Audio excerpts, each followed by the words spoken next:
దేశాల్లో మన భారతీయుల సంఖ్య గత కొన్నేళ్లుగా గణనీయంగా పెరుగుతోంది. అందులోనూ విదేశాల్లో చదువుకోవాలి, సెటిల్ అవ్వాలి, బిజినెస్ చేయాలనే ఆశలతో మన భారతీయులు ఆయా దేశాలకు వలస వెళ్తున్నారు. దీంతో విదేశాల్లో తెలుగువారి జనాభా కూడా చాలా భారీగానే పెరిగింది.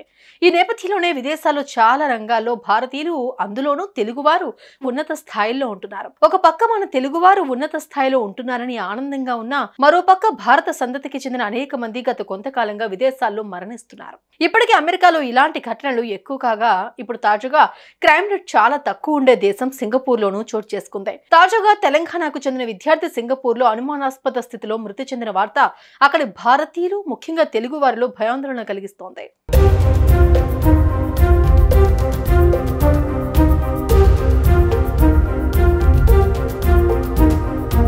సూర్యాపేట జిల్లా కోదాడ పట్టణానికి చెందిన యువకుడు సింగపూర్లో అనుమానాస్పద స్థితిలో మృతి చెందాడు.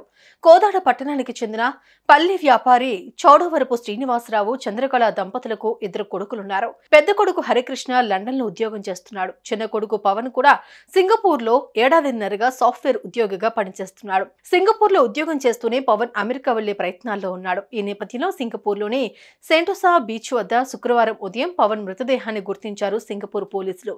అతని జేబులో ఉన్న పాస్పోర్ట్ ఆధారంగా మృతి చెందింది కోదాడకు చెందిన పవన్ అని పోలీసులు నిర్ధారించారు. కాగా ఈ విషయాన్ని లండన్ లో ఉద్యోగం చేస్తున్న పవన్ సోదరుడు హరికృష్ణకు సింగపూర్ పోలీసులు ఫోన్ చేసి చెప్పారు.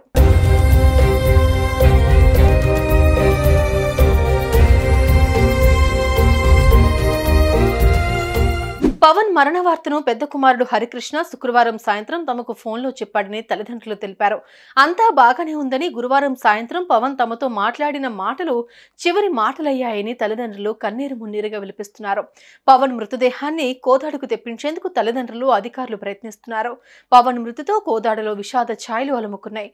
బతుకు తెరువు కోసం సింగపూర్ కు వెళ్లిన పవన్ అనుమానాస్పద స్థితిలో మృతి చెందడం సింగపూర్లోని భారతీయులకు ఆందోళన కలిగిస్తోంది. అయితే మృతికి గల కారణాలు ఇంకా తెలియాల్సిందే. బీచ్ లో పవన్ మృతదేహాన్ని గుర్తించిన పోలీసులు పాస్పోర్ట్ సహాయంతో తోటి మిత్రులకు విచారిస్తూ ఉన్నారు.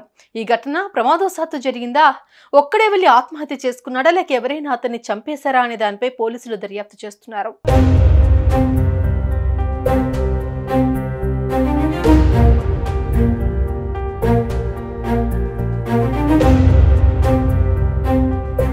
ఈ క్రమంలో జూలై 5వ తేదీన పవన్ సరదాగా గడిపేందుకు బీచ్ కు వెళ్లాడని స్నేహితులు పోలీసుల విచారణలో తెలిపారు. అక్కడి బీచ్ లో అలల ఉధృతికి నీటిలో కొట్టుకుపోయి మరణించాడని పవన్ స్నేహితులు వివరించారు. ఇదే విషయాన్ని కోదాడలోని పవన్ తల్లిదండ్రులకు సింగపూర్ పోలీసులు తెలియజేశారు. దీంతో చేతికి అందిన కొడుకు మృతి చెందడంతో ఆ తల్లిదండ్రులు కన్నీరు మున్నీరవుతున్నారు. పవన్ మృతదేహాన్ని త్వరగా కోదాడకు తీసుకురావాలని తల్లిదండ్రులు, మంత్రి ఉత్తమ్ కుమార్ రెడ్డి ప్రభుత్వానికి విజ్ఞప్తి చేస్తున్నారు. ఇటీవల కాలంలో అమెరికా, ఆస్ట్రేలియాలో భారతదేశానికి చెందిన పలువురు వివిధ ఘటనల్లో ప్రాణాలు కోల్పోయిన విషయం తెలిసిందే. ముఖ్యంగా తెలుగు రాష్ట్రాలకు చెందిన పలువురు ప్రమాదాలు, దాడుల్లో మృతి చెందడం తెలుగు వారికి ఆందోళన కలిగిస్తోంది.